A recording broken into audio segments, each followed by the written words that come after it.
So now we're going to get into the pitch. What do you actually say that makes a prospect want to learn more or want to disqualify what you're doing so that you can unearth more things that make it worthwhile to them? Because ultimately, this is a numbers game. You're going to speak to 100 people, 200 people, and of those 200, you're going to get maybe information on 40, 50, maybe 60. And then of those 60, only a certain amount are going to be qualified. So what we need to do very quickly is to understand if these people are interested and what is their level of interest. Are they already buying the service? Are they actively looking for the service? Are they problem aware? There's all of these separate boxes that you want to think about when you're calling someone. So we're going to get into the pitch. So with this prospect, I'm going to skip a little bit until we get to the pitch. So stay tuned. It's not 11 seconds in after I've done, this guy's fixing his mic. This is a what call? This is a cold call, like a sales call. There you go. It depends on what you're trying to sell me. What do you, he sounds so hostile, Aaron. This is exactly what all my prospects sound like. Good. You want people to be initially hostile. You want them to be you want that initial hesitancy because it demonstrates to your prospects, one thing, you're competent. And two, that they're not just laying down and saying, hey, I talk to every single person. You want someone who's more difficult so that he's going to be a client for a while and he's not going to get pitched by someone like me to go book an appointment with another advisor. So let's continue listening. Okay, well, I'll explain in the next 15 seconds. You let me know if it's relevant. Does that sound fair? Yeah, go ahead.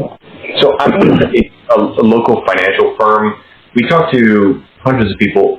So if you weren't aware, this is our pitch. In Michigan, and the two biggest things they face is overpaying taxes and not having enough growth in their retirement savings. But Aaron, that's too simple. Good. You want it to be simple. But this is the part where you tell me that your advisor's flawless, you never overpay in taxes, and you make a ton of money in the market. The way that you say that is going to outline how the rest of the conversations is moving and will flow. So a couple things he can do here, just so you're aware. One, he can tell me he has an advisor. Two, he can say taxes are an issue, but I have an advisor. So give me intro or give me a kind of a piece and then give me a rebuttal. Alternatively, he can say taxes are really an issue. Or he can say I'm not interested, in which case there's always a response. So there's kind of multiple areas. He gives me a smokescreen or he gives me a legitimate thing like I don't care about this whatsoever and I hate talking to you. And if you continue talking, I'm going to launch an airstrike at your location.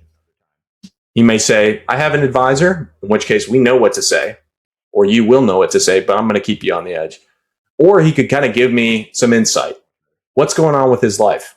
Taxes are important. Growing my wealth is important. But if we keep it vague enough so that we want him to correct us, this is the part where you tell me X, Y, Z. You're making a ton. You never overpay in taxes. You have an advisor who is absolutely flawless. He guesses your children's birthday and sends them an amazing gift and then says it's from you.